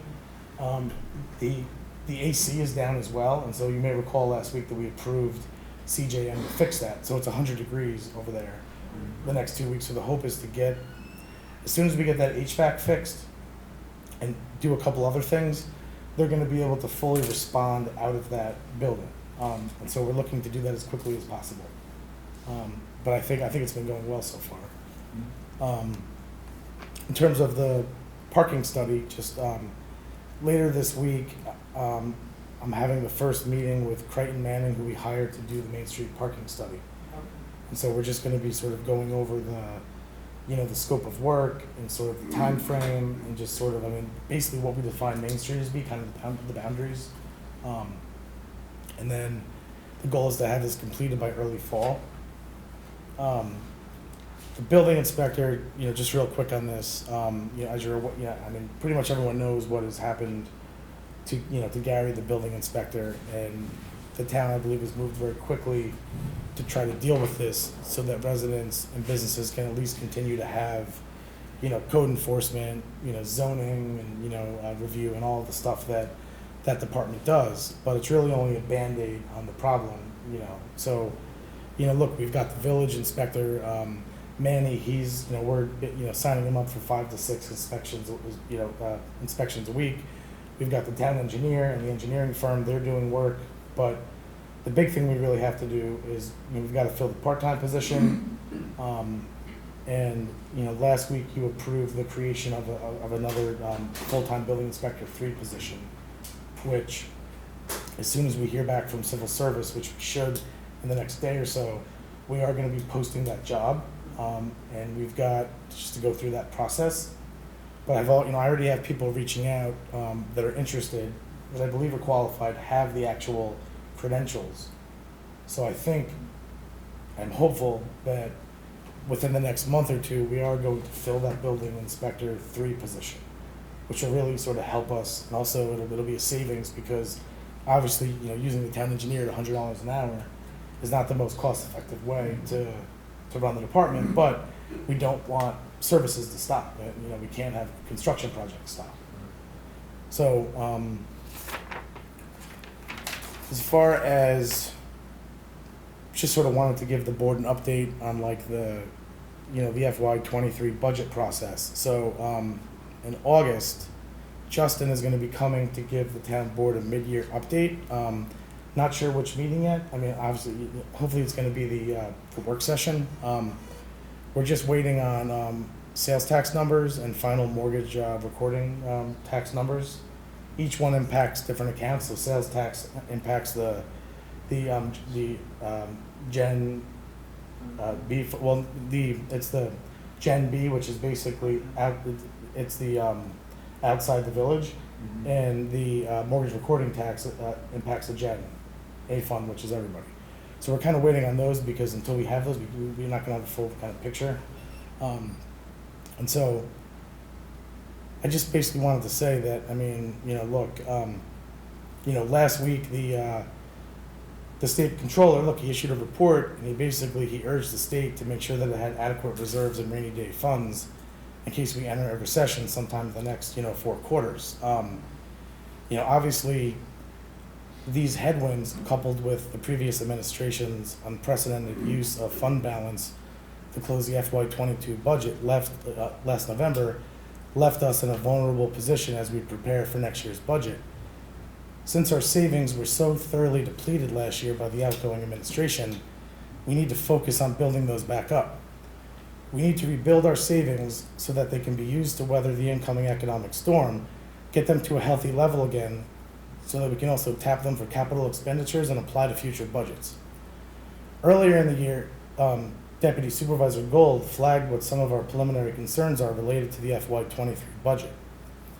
For the purposes of the August meetings, I would ask that all board members think about ways to make up for the projected $2.7 million deficit that we are facing.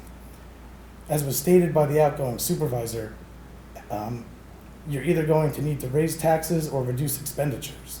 And you know what? He's right. And so that's the situation he's left us in. And so what I would ask is that all board members, they think about this and they come prepared to start talking about how we're going to address these issues in August. Because, look, I'm going to be working on the budget all summer, and I'm going to owe I have to submit the tentative budget to the town clerk of the town board basically by the end of September. And so, just to sort of reiterate here, the Gen A fund last year, we took $900,000 in fund balance to balance the budget, and that goes towards things like ambulance, buildings and grounds, recreation. The Gen B fund, which is the outside village, and also is the one that has sales tax, which is also the most economically sensitive piece. We took $800,000 to balance the budget, and reduced the tax levy accordingly. That fund funds police, the building department, planning, zoning, and code enforcement. And then the highway B fund, we took almost $1 million, $975,000. So that funds the highway department. And so those are basically the 3 main funds, almost, say, 2.7 to 3 million, that we're going to have to basically either find expenditure reductions, apply some fund balance if we have it, depending on how things end up, or raise taxes. And so just want to get everyone starting to think about that. And so, obviously Justin will have, documents for us. He's going to make a PowerPoint presentation, but I just think we need to really start thinking about that now. So that's all I've got. Is there any public comment? Yeah, I've got a couple of items to follow up on your last statement about the budget. We didn't deplete the funds. There are considerable funds that were left available, number one. Number two, Mr. Supervisor, I have to ask you, midway through the year, what have you done to control the expenses of the town? To look for any reduction they could do. Every month I come out here, more spending, more projects and all. So that's something you're going to have to work on. On a smaller part, I want to mention about just a name on Riverlight Park. I keep hearing about Riverlight Park and a plan you're coming up with. I mean, for all the years that I've been here, we've had the town park, not Riverlight Park. Riverlight Park came about 45 years ago when the town purchased the property basically east of Little League Drive from the New York Association for the Blind, which was the Riverlight. So that's really the Riverlight property. So I think you have to determine whether the entire park now is Riverlight or we still have the town park with a section that's referred to as River Life. On the third point that I think could be pretty important to the residents on, that live in Firth of Heights off of Route 32, the Carriage Jolt water pipeline is now, they determined they're going to go up 32 to a point just short of the 5 corners. So we have water and sewer lines over there that serve Firth of Heights residents.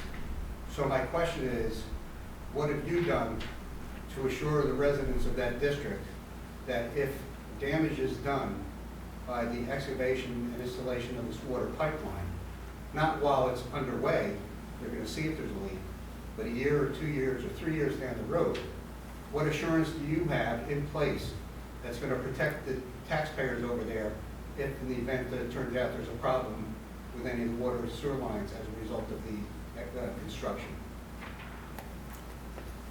Thank you. Is there anybody else? No? Okay. I'd like to bring up something. Sure. We received emails regarding Butterhill's use of the swimming pool for their camps. And, you know, these are children, and these are residents of our community, and I want to find a compromise that will serve the needs of the children and their families. I read a couple of the emails, and, you know, it does create additional, I'll finish what I'm saying first, additional financial burdens on them. And I'd like to look at the fact that, Ms. Bunn, can I ask a couple questions to you? Thank you. Is it true, like, according to the emails I was receiving, our Butterhill would be sending 25 children? Okay, so I don't run a camp. Yeah, all right, from Yeah. Butterhill. So it's daycare I have. Yes. I'm only licensed for 50 school-age children. I don't want 50, I've limited it. So over the last 3 weeks, I've had maybe 32. Okay. All those children don't want to walk, so they're not going to go to the pool. Sure. So if I had 25 or 30 kids would be the most I would go up there with. So I don't see how it would impact the safety of the pool. I do feel that the safety of my children would be compromised by putting them in one of the, either the village or the town camps, because there's many, I think there's 100 in each camp. And if they're all swimming, there's no way I can watch my children. And because when I go to the pool with my children, I go with myself and 2 counselors, we watch them. So that's what would have to happen if we have to go with the town and the village. So it is a safety concern for me. Sure. And my parents aren't happy with having to do that, especially they would have to pay a pass fee that entitles them to swim pool hours. That's not correct. So let me actually, I'm going to correct the situation here. I've spoken to a number of the parents, and I believe you gave a letter or email to and told them to call me. I've spoken to a number of them. They've come into my office, and when I have told them the situation, they said, "Oh, the town is offering, Butterhill Day Camp to come. Why won't she just bring her kids during the hours of 9:30 to 11:30?" This doesn't seem like a big deal at all. Well, that's funny because I just spoke to a parent. I just spoke to a parent today who came into the office, a grandmother who I came in. I spoke to her, and I fielded a number of other calls, and the town is not taking away any options. I'm supporting the rec department's policy that they have. In the past, you paid a certain amount. You are more than welcome to provide for your campers, again, like you have in the past. We have a 2022 fee schedule that the board voted to adopt. We did not put in place special rental, fee schedules for private camps for the pool. So we are left to use 2022 rental rates. We're not going back to the old arrangement because I don't believe that was Yeah, I don't think proper. that's what I'm. So I believe that we've given you an option, for a way for you to provide your children that attend Butterhill Day Camp with a way to come to the pool. And the parents that I've spoken to have said, we're willing to pay the fee, we're willing to get a pass, I just want my kids to swim, and we're not taking any ability away from them to swim. We're just asking them to follow the same regulations, and in fact, the Arc of Learning, that's bringing a similar sized group, they reached out to us around the same time that you did, and we said, you can come, but you have to come during the days and times that all private camps are being offered to come, and they had no issue with it whatsoever. They worked with the town's policy and fee structure, they had no issues. And so I So would, they're currently doing that? they will be coming in the next, they didn't come the first week or two, yes, they're gonna be coming, I believe, next week or the week after, but yes. So they reached out to us, we gave them the same exact, have to come between 9:30 and 11:30, and you have to pay the same, either you pay the daily use fee, $20 a or you, day? yes, or you provide proof of and that's all we're asking. I don't think, I think it's very, Will you provide proof of what? Proof of what? so, for instance, in the case of any private camp, if a camper is a Cornwall resident and their parent purchased for instance, you know, my kids attend the village camp and their grandmother, Elizabeth, she purchased I believe a family or individual pass for each of my kids so that they can go and use the camp. So we pay the additional fee. So if my kids weren't going to you know, they would just provide proof of the pass, and then we would let them in. If they don't have it, then the camp would have to provide the daily, or the private camp would have to provide the daily pass. That's all we're asking Butterhill to do. I don't think it's unreasonable. Right, I'm looking to revisit this only because when I see these emails, you know, I'm thinking of these kids, and I'm looking at trying to come up with a reasonable. Well, can I ask what the issue is with, is there an issue with the days and hours? My feeling is that if we were gonna look at some kind of compromise, how many children in the camps in total, do you have an idea, Josh? How many, are using, like, from the 9:30 to 11? I have it back in my office, but I believe. did read that during my report. Yes, I'll let Roach, yes, So sir. then you can share that Yeah, number. it did say that there are a total of 92 children enrolled for the campers. Campers come and swim between the hours of 9:30 to 11 on those 4 days. Okay, on the So, 4 days. Not every day they have 92 kids total. Capacity, I believe, is what, 200 or something for Right, the, so that's only. So What do there- you mean total for the week, when you say not every day? no, every day. You're saying there's 90 You campers in said it. not every day. Not every day. I don't, she did not say 92 a day. Well, look, we just started this week, so. Yeah. Right, no, I'm just trying to Let's- understand let's- the No, numbers. she did say Yeah. total of 92.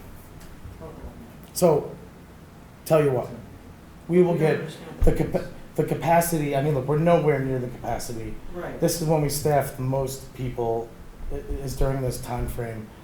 This is what they believe is the best way, as well as what we've heard from residents historically, and they do not want camps going during the afternoon. They want them because they find that it interferes with the overall enjoyment of the pool. They want campers all going at the same time frame. I've heard this from seniors to adults, to parents that bring their families. Laura and Phyllis have heard this too. And so we believe. My question is, I have no objection, I will take my children when the camp is there, and it will be the town's responsibility if they get hurt. That I'm okay with, because once I'm there, they're in your care and not mine. So, my thing is, it's not fair to make them pay the full fee that I would pay if I want to just go use the pool from one. So I'm asking for you to give them a little bit of leeway, Like a because they're not prorated. swimming and getting the same rights that a person who buys that day pass is getting. That's my point. And that's what that's the problem that my parents have. And I don't know who you're talking to, but they're not telling me what they're telling you. And I don't care if I ever go to the pool, because I hate going to the pool. Oh, So okay. let me just put that right out there now. So the last 2 weeks have been glorious. So you're saying, if I just want to clarify, you would be willing to go at the same time as the campers as long as we look at a I different would way like of you to look charging. at them Sure. not having to pay the same Right, as because they're only somebody there for paying less a than pass 2 to hours. swim from 1 to 6. That's all I'm asking for. And it doesn't matter. So you're asking for a reduced fee reduction based on the amount of time that they're going, Yeah.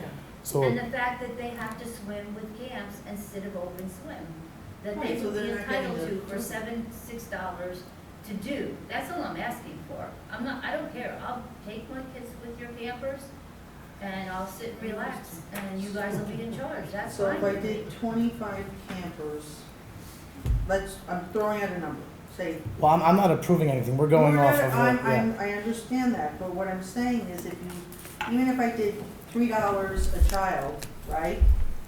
$3 a child that we talked about, that's $75 a day, am I correct? So that's $150, $300, $375 a week we would get for them to use at those times. So how many weeks are we talking? Well, I don't know how many weeks that's the other thing. Well, I'm just saying, I We mean, go like 9 say if we weeks, said guys, 5 6 weeks. So here's the other consideration is, what I would suggest is that, Butterhill Day School provides me with a proposal. We're not willing to be flexible on the days and the times. I think you've conceded, like, you've compromised with that. Well, I guess what I'm saying is that the parents have been greatly sort of, some are upset about the days and hours, some are like, oh, I don't care. So I think, I honestly just want to see the well, kids. no, that is, I wanna see the kids swim as well, I so agree with if you on that. the owner of Butterhill wants to provide a proposal as to what she thinks is fair, but then I also then have to make sure that we apply it to the Arc of Learning as well. And that Because sounds whatever reasonable. That goes sounds for Butter, has to go to them, I'm not gonna have a special reduced I rate totally for agree Butterhill with you Day on that. School, That and makes then a sense. different That for the makes Arc of sense. Learning. I don't care about anybody else. No, I I'm concerned about understand my that, but parents that's, and my they're in the children. same, That's all they're, I'm responsible right. Josh, may I suggest to take this later in closed session, maybe we can talk about this, or? Well, I think this is. look, we're not gonna this approve is- anything no, right we're not. now. We're discussing it. We're going to offline, I would ask that the owner of Butterhill maybe send an email with what she thinks is an appropriate Okay. rate, and we can sort of come to some kind of an agreement on this, because I will say that having spoken to the parents and having 2 kids of myself, it almost like it kind of made me, I don't want kids to miss out on swimming, I so. agree 100% with you, and I think that's what. So- we So need my to- question would be, the village goes, I don't know, Monday, Wednesday, and the other town, they do opposite, they only go 4 days. Oh, so they're not together at the same No, time? Okay. no. So So, then there's less trouble. my question would be, am I gonna be told I can go only 2 days? No, you can go 4 days a week. I mean, I can go that 4 days was, a yeah, week. as long, As long as that, I'm with the camp. Sure. Okay. Okay, well, that's a good thing to know. Okay. And can I say, if I have younger ones and they go in the wading pool, they can go in the wading pool? Because I know the camp puts their kids in the wading pool, I know they do. is that, that's, They can't, those what, I'm sorry.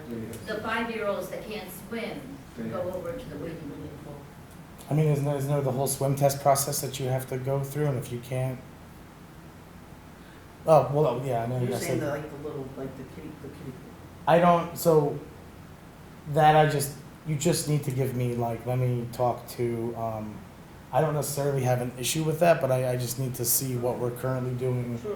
with the other campers, like, if we're allowing them to use the kiddie pool, Yeah. then I don't necessarily have an issue, but I need to check. So I think we're getting somewhere on Yeah, this. I think that's a good thing, we need to do that. The fee list needs to be filled in. Yeah, I just, yes, I need to talk to her. She was out today.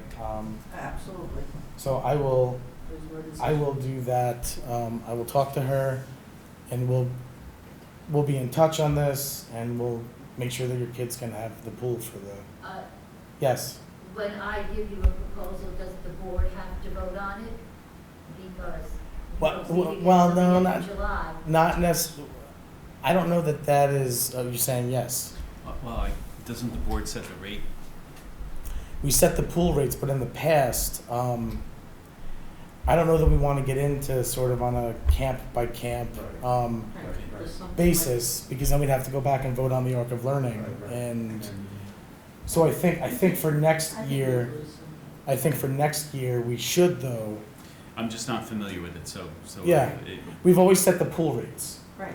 you know, for the overall, but we've never gotten involved in the past, any of these sort of, I know in the past, the previous supervisor worked with, you know, the owner of Butterhill to set that rate. Three supervisors. Oh, sorry, yes, sorry, Randy and I guess what, Okay. Randy and Quigley? Wiggly, Randy. Okay, yes. Yeah. So, This is something that's been practiced. no, I understand, that, and so, And may I say that the former supervisor was the toughest on my feet. Yeah. Cheapest. And anyway, I just want the kids to swim, but I think it should be fair As do we. I cost-wise. think You she do should make too. a proposal. She should submit a proposal. yeah, I mean, you know what, so, you know, Helen, if you don't mind, submit me a proposal as to what you think is fair, and, I don't know that this requires, board approval, you can certainly send it to the entire board, but in the interest of time, please send me something so that we can get this underway, and we can get your kids swimming.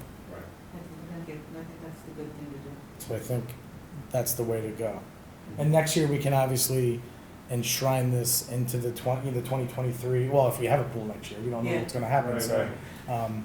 But yeah, we can certainly do that, so I think, is there any other, No, but that's, I do want to just, Yes. out of curiosity, I did Google Cornwall Police Department, and what you have, the address is River Life Park, 183 Main Street, Cornwall, New York.